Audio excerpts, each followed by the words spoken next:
Welcome to today's deep dive.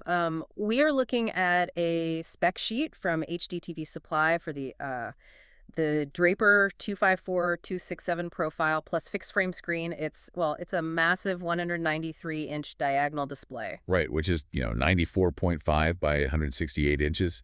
For anyone dealing in high-end AV, that sheer scale presents some serious structural challenges. Okay, let's unpack this because our mission today is to figure out the exact engineering and honestly the logistics that justify dropping like nearly $5,000 on a projection surface. Yeah, it's a huge investment. Right, and we know a 16-foot screen doesn't ship fully built, or you'd need a crane just to get it into a building, so it ships completely unassembled. Exactly. I mean, trying to move it fully assembled would be like trying to pivot a king-size mattress through a submarine. Oh, wow, yeah, that is a great way to put it. But, the real puzzle isn't just getting it through the door. It's keeping almost 100 square feet of fabric perfectly flat without using a steel frame that weighs a ton. Right, because it needs to stay super taut. Yeah.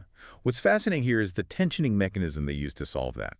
It utilizes this sliding hook and loop system. Okay, how does that work? Well, instead of snapping the fabric at isolated points, which causes pulling and wrinkles, this system creates a continuous, even tension along the entire perimeter. Oh, so it distributes the mechanical stress. Exactly. So the canvas stays completely drum tight across all 16 feet without any sagging at all.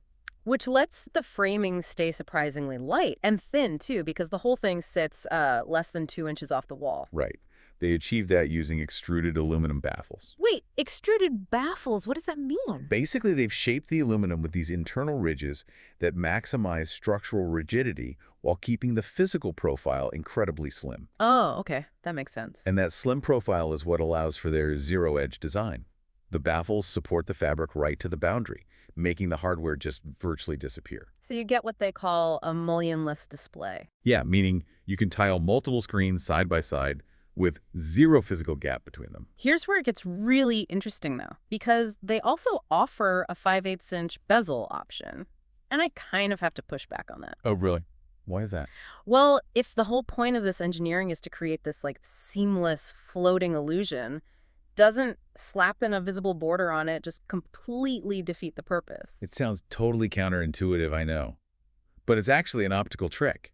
Framing an image with a hard black border alters your relative perception of contrast. Wait, how does a black border change the contrast? The black bezel gives your eye a baseline reference, so it makes the colors inside the frame pop and look significantly brighter by comparison. Wow, so it acts as a visual anchor. Exactly. But if you skip the bezel to get that seamless look, you lose that anchor. So how do they keep the image from just washing out? Well, that is where the fabric itself does the heavy lifting. Yeah. The spec sheet highlights this gray XH600V surface with a 0.6 gain. Right, so gain is the reflectivity of the screen.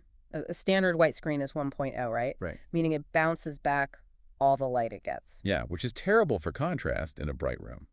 A 0.6 gain means this gray surface only reflects 60% of the light hitting it. Wait, really? What happens to the rest? The material is literally engineered to absorb the remaining 40%.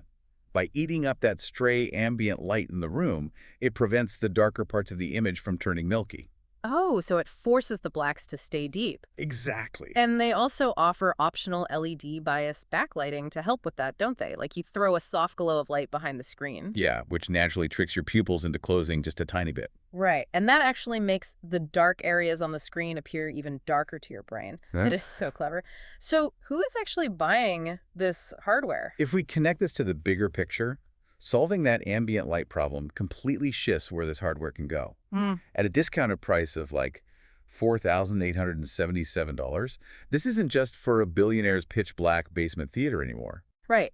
It's going into brightly lit corporate training rooms, modern churches, or even just living rooms with giant windows. Exactly.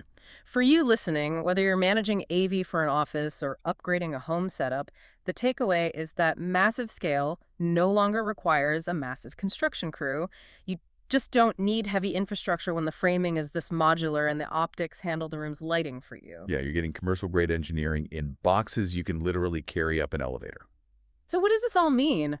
Big screens are no longer just giant passive sheets of fabric? No, they're active optical surfaces. Right, wrapped in highly engineered, lightweight tensioning systems, which leaves a pretty wild thought to ponder. Oh, yeah. Yeah. If we can now assemble zero-edge screens to virtually any size and physically tile them together with zero separation, how far are we from a future where we stop hanging screens on our walls because seamless digital canvases have entirely replaced the walls Yeah. themselves?